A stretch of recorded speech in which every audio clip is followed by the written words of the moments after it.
Hello everyone, কি খবৰ আশা কৰিছো সকলোৰে খবৰ ভাল আৰু আমাৰো ভাল দুজনীৰে ভাল খবৰ আৰু বহুত দিন হল একো মানে ব্লগ একো দিয়া হোৱাই নাই সো ভাবিলো আজি মানে অকমান এনে হৰু হৰুৱা কিবা এটা দুইজনে মিলি মানে অকমান আপোনালোককো এন্টাৰটেইনমেন্ট কৰি দিছো সো কিনো কম বুলি মানে কাহিনী এটা মনত পৰিলে কাহিনী কবি হল নে না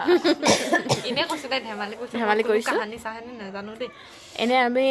গুধলি টাইম এতে দুইজনী বহি আছো এনে টাইম পাস মাও বহি আছে পিছপালে ভাইটি বহি আছে আজি পেটটো খালি কৰি দিছে কিন্তু আজি দিনত আমাৰ ইয়াতে খানা খোৱা হৈছিল সেইকাৰণে আমি আজি পকৰি খাব যাম নহল দস্তু বন্ধ কৰি দিয়া নহয় নে ভিডিও কৰি আছে তে এই ভিডিও কৰি এই কিবা কোৱা কিনো কম বুলি মানে কিনো থম আৰু এটা কথা আগতীয়াকৈ আপোনালোকক নিমন্ত্ৰণ দিছো যে গান্ধীনগৰত ভাওনা আয়োজন কৰা হৈছে এতিয়ালৈকে বৰ্তমান নাটখন খোলা নাই তথাপি আপোনালোকক আগন্তুৰীয়াকৈ নিমন্ত্ৰণ দি থৈছো যাতে সকলো আহি আমাৰ ভাওনাখন চাই লগতে আমাকো যাতে লগ পায় তাতে আৰু সকলো নিশ্চয় আহিব আমাৰ গান্ধীনগৰলৈ আমাৰ মানে কি হ'ল আমি বিনা উইদাউট মেকআপ সেইকাৰণে আমি দুজনী কি ফিল্টাৰ লগাইছো হোৱাইট ফিল্টাৰ 1919 জামানাৰ ফিল্টাৰ লগাইছো আৰু মানে মানুহে চবে কয় ন আমি গান্ধীনগৰত থাকো ছটা পাকিস্তানত থাকো বুলি কয় আমাক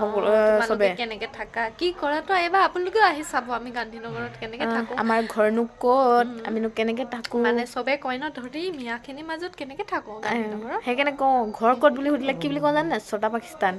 আৰু আমাৰ ইয়াত কিন্তু মানে চব মিলি থাকো দেই ওচৰত আৰু আমাৰ ওচৰৰ আন্টিহেঁতি বহুত ভাল হয় যেনে আমি মানে মিলি জুলি একদম কথা চথা চব পাতো মানে বহুত ভাল হয় যিহেতু আমি আগৰ পৰা লগ পাই আছো তেহেতেও আমাৰ লগত ভাল ব্যৱহাৰ কৰে আমিও হেতক লগত মানে নিজৰ লিখিয়া ব্যৱহাৰ কৰোঁ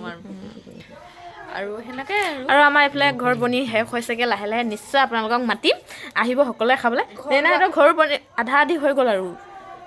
ঘৰ লোৱা পাতি আহি পৰি দিছি ঘৰ লোৱা পাতিলে নিশ্চয় আপোনালোকে আহিব আৰু কিনো থম ইয়াতে সামৰণিটো মাৰি দিওঁ নাই আমি যে ডায়লগটো শিকিছিলো মই কোনটো